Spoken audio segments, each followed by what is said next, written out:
He spoke to Prime Minister Carney, who was very aggressively walking back some of the unfortunate remarks he made at Davos. Drama explodes after a phone call between Donald Trump and Mark Carney. This is after Donald Trump threatened a 100% tariff on Canada. Mark Carney claims it was Donald Trump that called him. Donald Trump caved to Carney. He's all smiles today. CBC Kate Harrison says it was Carney that called Donald Trump. We have zero transcript from the call. We have to just trust Mark Carney's word about what was discussed during the phone call. Scott Bessent says that Mark Carney folded like a cheap lawn chair, walking back his tough talk at the WEF during his speech, where he says the world middle powers are going to rise up and take out the United States. Carney claims that it's all a lie. He's appeasing his base in Canada as this fearless leader taking on Donald Trump. We need Donald Trump to release the transcript. Let's get into this report.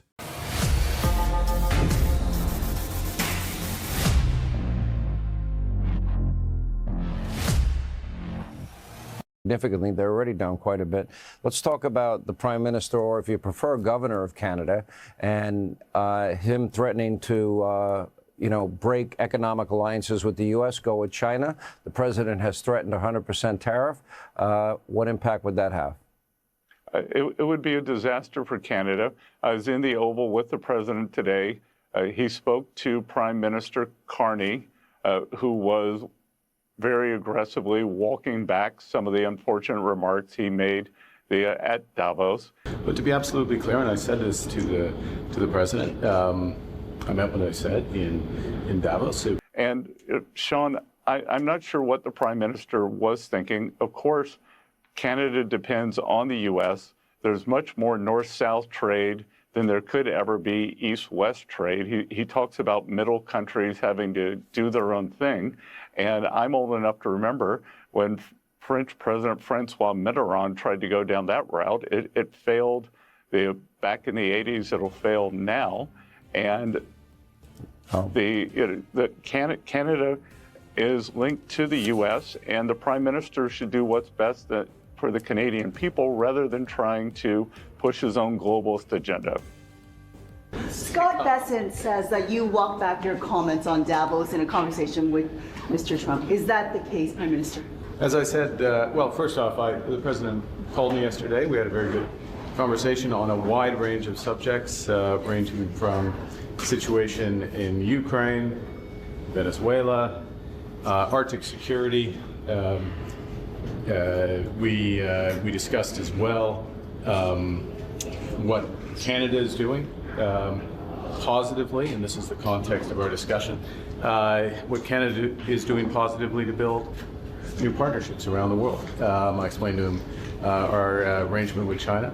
I explained to him what we're doing, 12 new deals on 4 continents in 6 months. He was impressed. And that what we intend to do going forward, as well as the opportunity to, of course, move forward on CUSMA. You will note that Minister LeBlanc had discussions with one of his counterparts in the last 36 hours about some of the modalities and things on the way forward. But to be absolutely clear, and I said this to the president, I meant what I said in Davos. It was clear, it was a broader set of issues, that Canada was the first country to understand the change in U.S. trade policy that he had initiated. And we're responding to that. We're responding positively by building partnerships abroad. We're responding positively by building at home. And we're prepared to respond positively by building that new relationship through CUSMA. He understood that, and it was a good conversation, as I say. So you didn't walk back your comments? Well, I think you heard the Prime Minister. I'm a little more concerned about the Prime Minister's preference for pineapple pizza. Can we all agree that we don't like this guy? He is always so smart with his responses. He's asked a serious question, and then he says, oh, I'm just wondering about Mark Carney and Doug Ford, if they chose pineapple or not. I'd love to hear from you guys. Who's lying here? Is it Mark Carney that's lying that he did not fold like a cheap lawn chair? Or is it Scott Bessent that says that Mark Carney was aggressively backpedaling on his speech in Davos? Now we have a CTV clip that does an analysis on this entire thing. Let's turn to CTV's Andy Bergeron Oliver in Ottawa for us this morning. Andy, this is he said, maybe a third he said with Scott Bessent now in the mix. What are we to make of this back and forth about whether or not Carney stands by his speech? Well, you're right. It really is a he said, he said. You know, we're hearing from Scott Bessent that the prime minister aggressively walked back his comments in Davos in a conversation with President Trump. But then we're hearing from the prime minister today that no, he didn't, that he still stands by what he said, that the world order has changed. The rules-based order led by the United States is dead, and that middle powers like Canada need to band together to push back against these bigger, great powers. So you're right. On the one hand, we're hearing, no, he aggressively walked it back. On the other hand, Carney himself is saying that, no, he didn't do that. So which one are we to believe? Is there a world in which the conversation was different behind closed doors than what's being said in public? We don't know. For now, we just have to take the prime minister at face value. He is saying he didn't walk back these comments. He's saying he talked to Donald Trump about what they're calling a narrow trade agreement with China, an agreement that would allow Canadian, the taxes or the tariffs to be removed on Canadian agriculture products by China in exchange to allow EVs coming into the country. I want to give a shout out to Moose on the Loose. He is doing incredible investigative journalism. He started the Carney Lie Tracker. I'm sure there's a lot more lies, but let's just take a look at this Carney lie tracker. Carney has lied so many times. I'm surprised that his Moose chart is not full of Carney lies, but these are the top Carney lies. For example, he misled Canadians about moving Brookfield headquarters, or Carney spoke out on both sides of his mouth over the pipelines. One of the lies that I like the most here is right here. Promised an $825 tax cut per family, but once we do the math, it's only $90 in 2025. That lie affects every single one of you.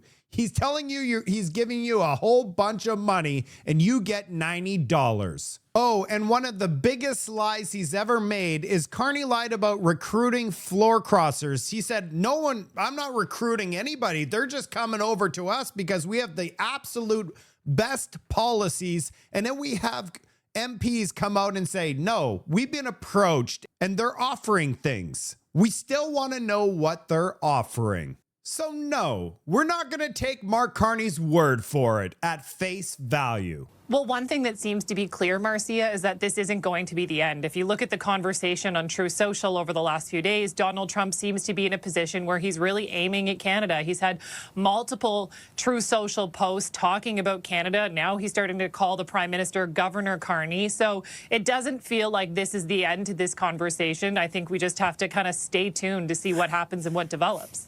So two things are standing out to me as you're reporting for us this morning. Number one, Scott Bessent didn't say he was in the room. He said that Trump told him, if I'm correct. It wasn't like he overheard the call. What is this? For Canada, I was in the Oval with the president today. He spoke to Prime Minister Carney, who was very aggressively walking back some of the unfortunate remarks he made at Davos. You see, it's all interpretation. To me, it sounds like he was in the Oval Office during the phone call. I'm going to let you decide, but we don't have a very strong track record for our mainstream media providing honest reporting. And Carney never mentioned President Trump by name or even the U.S. during that speech. So just something to keep in mind. Now, Kate Harrison on her social media account today says that it was actually PM Carney that called President Trump to walk back some of his remarks in Davos.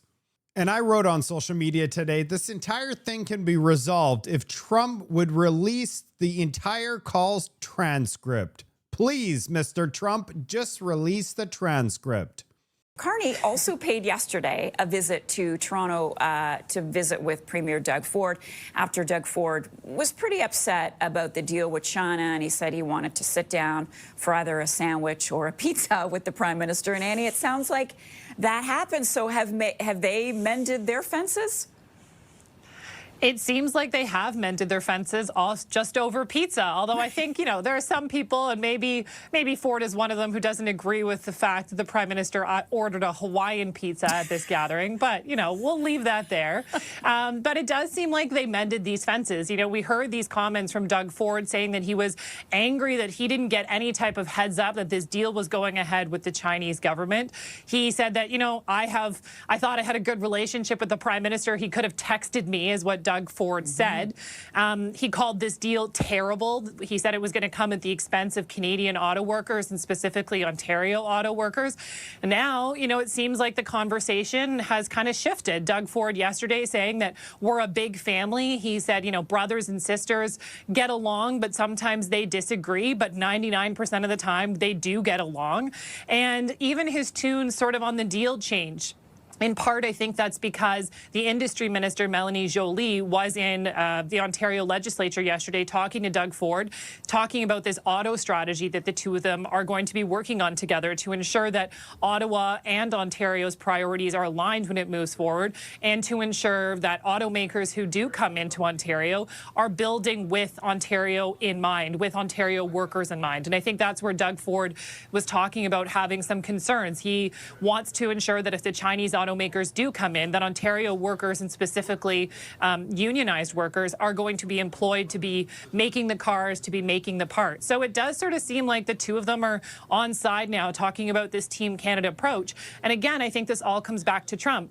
We know that Trump was talking about how this was going to be a terrible deal and it was coming at the expense of Canadians. And there was a clip that was used from a press conference that had a number of the unionized workers, Doug Ford and Brian Kingston, and he kind of messaged that as well on True Social. So this does sort of seem like a response to Trump, who's really been picking on Canada in the last few days. And this is this Team Canada approach that we heard several months ago when Trump was sort of doing the same thing. And so it seems like we're back to that again, the Team Canada approach, where the Premier and the Prime Minister are on side, at least for now. Again, I think we see how this develops, but for now, it seems like they're on side.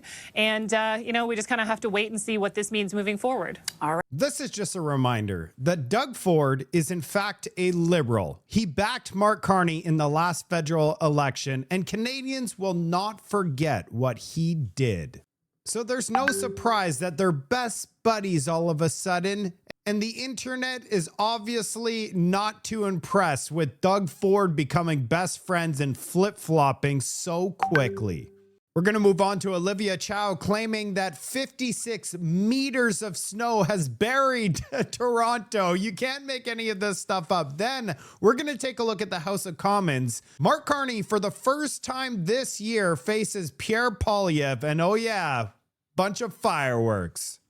Some areas received up to 56 meters of snow. Let's see what Canadians feel about the 56 meters of snow.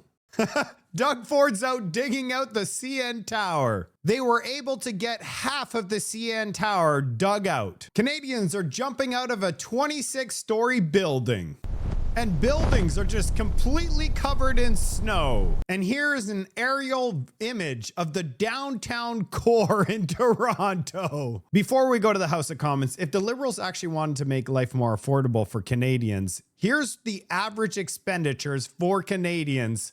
The number one item is taxes. If they just lowered taxes for Canadians, we'd be able to afford the necessities of life. Before I show you the heated exchange between Pierre Poilievre and Mark Carney for the first time this year, we're going to take a look at Michael Maw, and there is a hot mic moment. Mr. Speaker, while I now sit on a different side of the House, my priority remains the same, standing up for my constituents and making sure that concerns are acted on. Last fall, I held a crime prevention town hall in Markham, Unionville. What I heard clearly and repeatedly was concern about auto thefts and home invasions and the impact these crimes have on families' sense of safety. Mr. Speaker, can the minister outline how Canada's new government is strengthening public safety and ensuring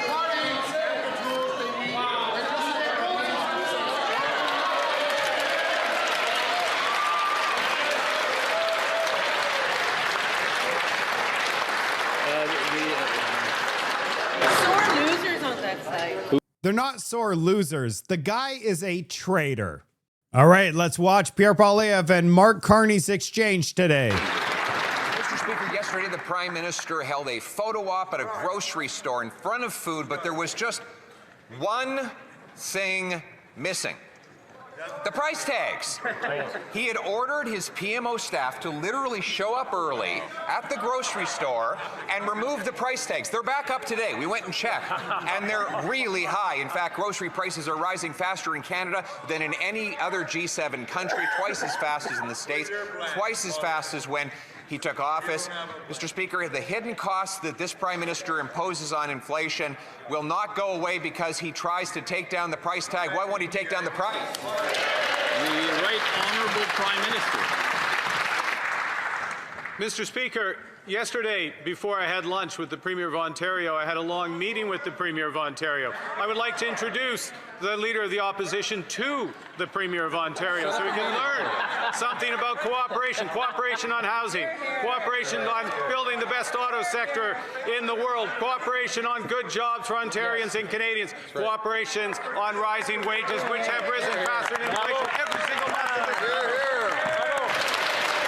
Wages have been rising faster than inflation every single month since he became Prime Minister. Let's take a look at that fact.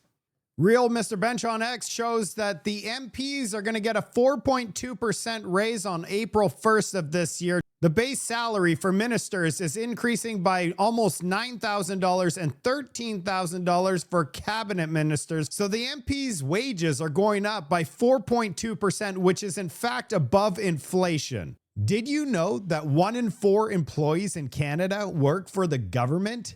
So when Mark Carney says that wages are growing much faster than inflation, you're not dreaming that your wages are not growing. It's the government wages that are growing much faster than inflation, but everybody else, you are not getting that raise. Another thing, when Mark Carney's using averages, which is what he's doing, on average, wages have outpaced inflation. But if 10% of workers are getting a 20% raise increase, that increases the overall increase by 2%. The 10% highest earners get a 20% raise and it goes up 2% across the board. Everybody else is poor. They're not getting any raises. And that's why Mark Carney uses averages. So when you're struggling to buy groceries, grocery prices going up 6.2%, your wage is not going up that fast. The Honourable Leader of the Opposition. Mr. Speaker, if Canadians could eat the Prime Minister's photo op, there wouldn't be an empty stomach in the country. He's had lots of meetings. He's had signing ceremonies. He's had grand announcements and new bureaucracies. But what he hasn't delivered is real results. His biggest promise was that he was going to make food prices affordable. Since that time, food inflation has doubled, the worst in the G7. It's the result of his hidden taxes, the inflation tax from his deficits, the fuel taxes on farmers, fertilizers, and farm equipment. Why won't he, instead of trying to hide the price tag, why won't he get rid of the cost? The Right Honourable Prime Minister. Mr. Speaker, here's something we don't hide. Here's something we're proud of. Over 140,000 new jobs net created since the summer. More than the United States. Here's something else. Wages rising every single month of this government faster than the rate of inflation. Here's something else. We cut taxes for 22 million Canadians. We put in place a national food program for 400,000 kids, making it permanent. Yesterday, we announced a benefit for 12 million Canadians, $1,800. It was Justin Trudeau that did the 11 million. Now he gets to claim it's 12 million. But everything he says, let me show you about the 130,000 jobs that were created. Wages growing faster than inflation. I showed you that one. just released. We just got the regular employment insurance benefit is up 1.6% to over 500,000 people are on unemployment insurance. And the trend is not your friend. It's up, up, and up. So those 140,000 jobs, why is unemployment insurance rates going up if we're creating hundreds of thousands of jobs? The Honourable Leader of the Opposition. Mr. Speaker, Canadians have never had it so good that 2.2 million of them are lined up at food banks. One of the reasons is that we can't get our resources to market. Now, while the Prime Minister, we worked in collaboration to give him exceptional powers to get things done. Instead, he spent the time on photo ops, signing ceremonies, re-announcing projects that had long ago been approved. His new bureaucracy, the project's office has not approved a single new project. So why won't he get out of the way and accept our plan by passing the Canadian Sovereignty Act today? The Right Honourable Prime Minister. Mr. Speaker, part of how we move this country forward is collaborating with provinces and territories. The great territory of Nunavut. I'd like to welcome the Premier of Nunavut is here. One thing we've done in 6 months is agree on Grace Bay Point, which is going to open up Arctic sovereignty, open up the future of this country, make Canada strong. I assume the Prime Minister meant that the Premier of Nunavut was in the area, not in the House. He doesn't even know. Mr. Speaker, of course we love the Premier of Nunavut, but all the Prime Minister has is meetings, announcements, signing ceremonies, but never shovels in the ground. Never results that matter to people. Not a single pipeline approved. His project office has not approved a single new project. In fact, he hasn't removed a single pre-existing Liberal bureaucracy or single pre-existing anti-development law. All he has to do is get out of the way, adopt the Canadian Sovereignty Act so that we can get building and become self-reliant and strong. The Right Honourable Prime Minister. Mr. Speaker, Mr. Speaker, last time we were in this House, the member opposite stood up and had a semblance or a reduction of the MOU with Alberta. The Alberta MOU is not consistent with the Sovereignty Act. The Alberta MOU will build a pipeline to Tidewater. The Alberta MOU will build carbon capture and storage. It will build nuclear. It will build data centers. It will build our future. The Sovereignty Act will destroy. It will eventually. It will. Mark Carney's performance today was so pathetic and bad. Oh boy, Canada is cooked under his leadership. We're not going to get anything built in this country. We're going to get photo ops meetings, and no wonder Mark Carney wants to fly around the entire planet all year. He has planned to burn jet fuel, then spend time in the House of Commons. And it's clear he doesn't want to take any questions from Pierre Poilievre. It just makes him look like a silly clown. That's it for today's report. I can't wait to report on what's happening in Canada. I want to know from you. Who was lying? Is it Mark Carney or was it Scott Bessent? Every single day that passes and we don't build anything in this country, we're in big trouble. But I believe Canadians need a whole lot more pain before they wake up. And hopefully they wake up fast. I'll see you on the next report.